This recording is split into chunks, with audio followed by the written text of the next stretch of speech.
जय गुरुदेव। भक्तजनों, हिंदी में सुंदरकांड का चौथा भाग चलिए आरंभ करते हैं। हनुमान जी के मुख से रामचंद्र जी का चरितामृत सुनकर सीता जी ने कहा कि जिसने मुझको यह कानों को अमृत सी मधुर लगने वाली कथा सुनाई है वह मेरे सामने प्रकट क्यों नहीं होता। सीता जी के वचन सुनकर हनुमान जी चलकर उनके समीप गए तो हनुमान जी का वानर रूप देखकर सीता जी के मन में बड़ा विस्मय हुआ कि ये क्या। सो कपट समझकर हनुमान जी को पीठ दिखाकर बैठ गई। तब हनुमान जी ने सीता जी से कहा, हे माता, मैं रामचंद्र जी का दूत हूँ। मैं रामचंद्र जी की शपथ खाकर कहता हूँ कि इसमें फर्क नहीं है, और रामचंद्र जी ने आपके लिए जो निशानी दी है वह ये अंगूठी मैंने लाकर आपको दी है।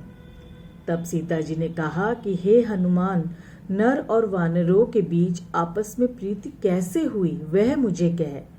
तब उनके परस्पर में जैसे प्राप्ति हुई थी वे समाचार हनुमान जी ने सीता जी से कहे। हनुमान जी के प्रेम सहित वचन सुनकर सीता जी के मन में पक्का भरोसा आ गया और उन्होंने जान लिया कि ये मन, वचन और काया से कृपा सिंधु श्री राम जी के दास हैं। हनुमान जी को हरि भक्त जानकर सीता जी के मन में अत्यंत प्रीति बढ़ी। शरीर अत्यंत पुलकित हो गया और नेत्रों में जल भर आया।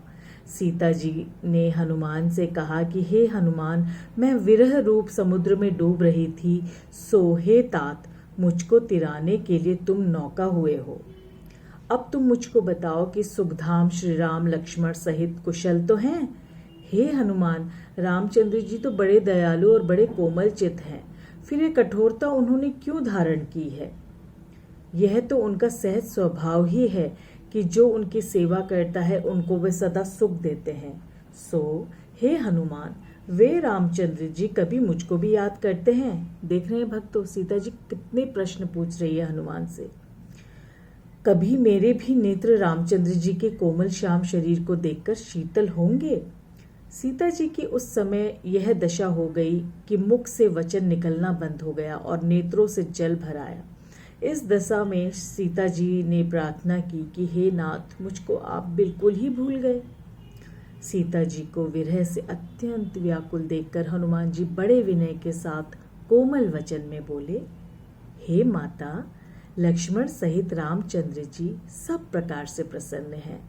केवल एक आपके दुख से तो वे कृपा निधान अवश्य दुखी हैं, बाकी उनको कुछ भी दुख नहीं।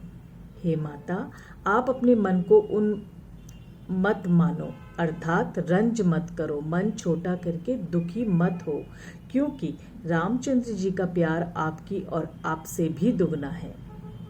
हे माता, अब मैं आपको जो श्री रामचंद्र जी का संदेश है वो सुनाता हूँ, आप धीरज धारण करके उसे सुनो। ऐसे कहकर हनुमान जी प्रेम से गदगद हो गए और नेत्रों में जल भर लाए। हनुमान जी ने सीता जी से कहा कि हे माता, रामचंद्र जी ने जो संदेश भेजा है वो सुनो। रामचंद्र जी ने कहा है कि तुम्हारे वियोग में मेरे लिए सभी बातें विपरीत हो गई है। नवीन कोपलों तो मानो अग्निरूप हो गए हैं, रात्रि मानो काल रात्रि बन गई है, चंद्रमा सूरज के समान दिखाई पड़ता है, कमलों का वन मानो भालों के समूह के समान हो गया है, मैं धकी वृष्टि मानो तपे हुए तेल के समान लगती है। मैं जिस वृक्ष के तले बैठता हूँ वही वृक्ष मुझे पीड़ा देता है, और शीतल मंद सुगंध पवन मुझको सांप के श्वास के समान प्रतीत होता है। और अधिक क्या कहूँ, क्योंकि कहने से कोई दुख घट थोड़ी ही जाता है, परंतु ये बात किसको कहूँ, कोई नहीं जानता। मेरे और आपके प्रेम के तत्व को कौन जानता है, कोई नहीं जानता सीते, केवल एक मेरा मन तो उसको भले ही पहचानता है, पर वह मन सदा आपके पास रहता है। इतने ही में जान लेना कि राम किस कदर प्रेम के वश में है। रामचंद्र जी के संदेश सुनते ही सीता जी जैसे प्रेम में मग्न हो गई, उन्हें अपने शरीर की भी सुध नहीं रही। उस समय हनुमान जी ने सीता जी से कहा, हे माता, आप सेवक जनों के सुख देने वाले श्री राम को याद करके मन में धीरज रखो। श्री रामचंद्र जी की प्रभुता को हृदय में मानकर मेरे वचनों को सुनकर विकलता को तज दो, यानी कि छोड़ दो। हे माता, रामचंद्र जी के बाण रूप अग्नि के आगे उस राक्षस समूह को आप पतंग के समान जानो और इन सब राक्षसों को जले हुए जानकर मन में धीरज रखो। हे माता, जो रामचंद्र जी को आपकी खबर मिल जाती तो प्रभु कदापि विलंब नहीं करते, क्योंकि रामचंद्र जी के बाण रूप सूर्य के उदय होने पर राक्षस समूह रूप अंधकार पटल का पता कहाँ है। हनुमान जी कहते हैं, हे माता, मैं आपको अभी ले जाऊं, परंतु करूं क्या? रामचंद्र जी की मेरे द्वारा आपको ले आने की आज्ञा नहीं है, इसलिए मैं कुछ नहीं कर सकता। यह बात मैं रामचंद्र जी की शपथ खाकर कहता हूँ। इसलिए हे माँ, आप कुछ दिन धीरज रखो। रामचंद्र जी वानरों के साथ यहाँ आएंगे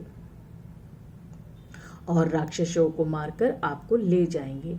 तब रामचंद्र जी का ये सुयश तीनों लोकों में नारदादि मुनि गाएंगे। हनुमान जी की यह बात सुनकर सीता जी ने कहा, हे पुत्र, सभी वानर तो तुम्हारे समान हैं और राक्षस बड़े योद्धा और बलवान हैं, फिर ये बात कैसे बनेगी? इसका मेरे मन में बड़ा संदेह है। सीता जी का ये वचन सुनकर हनुमान जी ने अपना शरीर प्रकट किया, जो शरीर सुवर्ण के पर्वत के समान विशाल, युद्ध के बीच बड़ा विकराल और रण के बीच बड़ा धीरज वाला था।